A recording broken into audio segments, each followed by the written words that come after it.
Assalamualaikum warahmatullahi wabarakatuh. Halo teman-teman semuanya. Pada pertemuan pembelajaran kali ini kita akan mempelajari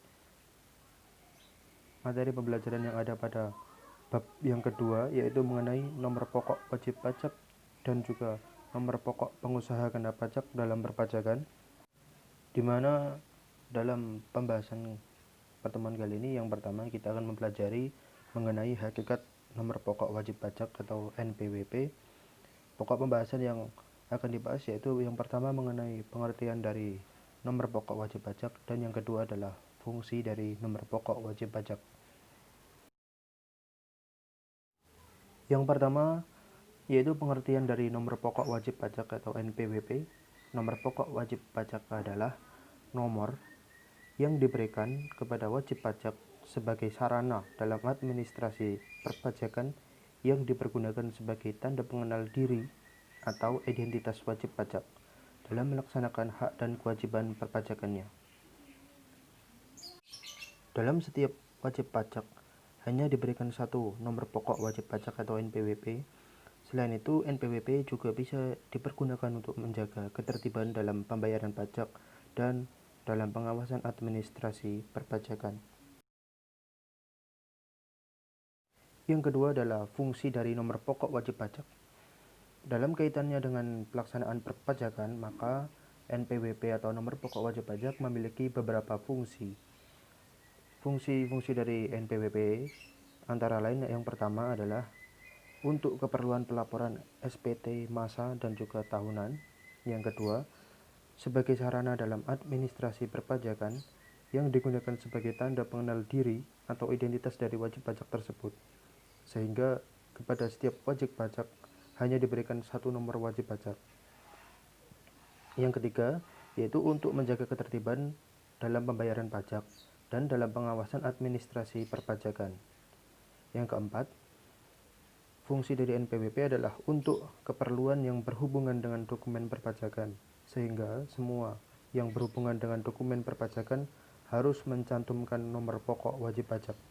Yang kelima, fungsi dari NPWP adalah untuk memenuhi kewajiban-kewajiban dari perpajakan, misalnya seperti dalam surat setoran pajak.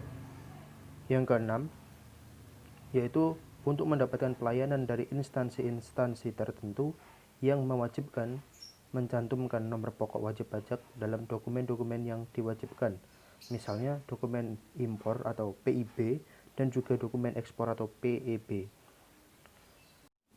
Selanjutnya adalah manfaat dari nomor pokok wajib pajak bagi setiap wajib pajak. Nomor pokok wajib pajak menunjukkan bahwa seseorang wajib pajak telah terdaftar secara resmi sebagai wajib pajak di kantor Direktorat Jenderal Pajak. Selain itu, dengan memiliki nomor pokok wajib pajak, banyak manfaat yang dapat dirasakan secara langsung oleh wajib pajak tersebut. Adapun manfaat nomor pokok wajib pajak bagi setiap wajib pajak, yang pertama adalah sebagai pembayaran pajak di muka ataupun angsuran dan juga kredit pajak atas fiskal luar negeri yang dibayarkan sewaktu wajib pajak bertolak ke luar negeri. Yang kedua, memenuhi salah satu persyaratan ketika melakukan pengurusan surat izin usaha perdagangan atau SIUP. Dan yang ketiga adalah salah satu syarat dalam pembuatan rekening koran di bank. Dalam pokok pembahasan yang selanjutnya, kita akan mempelajari mengenai cara memperoleh nomor pokok wajib pajak. Nomor pokok wajib pajak merupakan suatu sarana yang digunakan untuk menjaga ketertiban dalam pembayaran pajak dan juga dalam pengawasan administrasi perpajakan. Oleh karena itu, nomor pokok wajib pajak wajib dimiliki bagi setiap dari wajib pajak tersebut. Dalam perpajakan terdapat beberapa kategori yang wajib untuk mendaftarkan diri guna memperoleh nomor pokok wajib pajak. Adapun yang wajib mendaftarkan diri, yang pertama adalah orang pribadi. Orang pribadi yang wajib mendaftarkan diri terdiri atas yang pertama, orang yang menjalankan usaha dan pekerjaan bebas. Yang kedua, orang yang tidak menjalankan usaha tetapi penghasilannya melebihi PTKP, dan yang ketiga adalah wanita kawin pisah harta. Kategori yang kedua adalah badan usaha, dan yang ketiga adalah orang pribadi dan badan usaha yang bertindak sebagai pemungut ataupun pemotong pajak. Dalam KUP dinyatakan bahwa setiap wajib pajak yang telah memenuhi persyaratan subjektif dan juga objektif sesuai dengan ketentuan peraturan perundang-undangan perpajakan wajib untuk mendaftarkan diri pada kantor Direktorat Jenderal Pajak yang berada di wilayah kerjanya, meliputi tempat tinggal ataupun tempat kedudukan wajib pajak, dan juga kepadanya diberikan nomor pokok wajib pajak.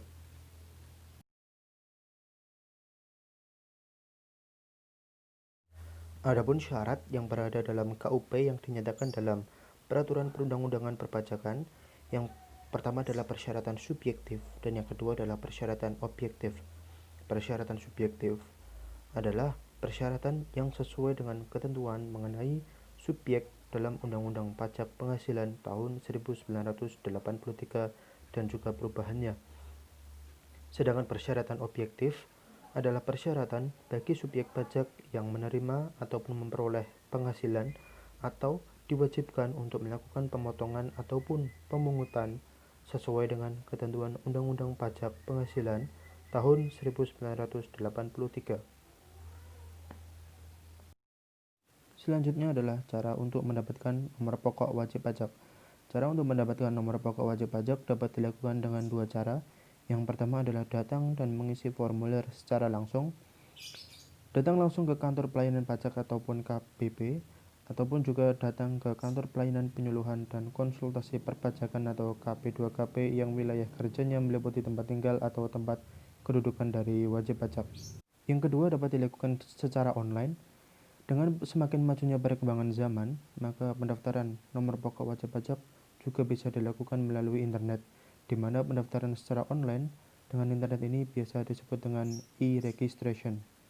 Adapun langkah untuk mendapatkan nomor pokok wajib pajak melalui internet sebagai berikut. Yang pertama adalah cari dan buka situs Direktorat Jenderal Pajak dengan alamat www.pajak.go.id. Yang kedua, kemudian pilih menu e-reg ataupun electronic registration. Yang ketiga, pilih menu buat akun baru dan isilah kolom-kolom sesuai dengan yang diminta. Yang keempat, setelah itu Anda akan masuk ke menu formulir registrasi wajib pajak orang pribadi. Isilah sesuai dengan kartu tanda penduduk ataupun KTP yang Anda miliki. Yang kelima adalah Anda akan memperoleh surat keterangan terdaftar ataupun SKT sementara yang berlaku selama 30 hari sejak pendaftaran dilakukan. Cetak surat keterangan terdaftar tersebut secara sementara beserta formulir registrasi wajib pajak orang pribadi sebagai bukti bahwa Anda sudah terdaftar sebagai wajib pajak. Yang keenam, tanda tangani formulir registrasi, kemudian kirim atau sampaikan secara langsung bersama surat keterangan terdaftar sementara yang Anda miliki serta persyaratan lainnya ke kantor pelayanan pajak seperti tertera pada surat keterangan terdaftar sementara yang Anda miliki. Setelah itu, Anda akan menerima kartu nomor pokok wajib pajak serta surat keterangan terdaftar yang asli. Sekian pembahasan materi pembelajaran pada pertemuan kali ini. Silahkan untuk kalian pelajari lebih lanjut untuk mendapatkan pendalaman materi yang lebih mendalam. Sekian, terima kasih. Wassalamualaikum warahmatullahi wabarakatuh.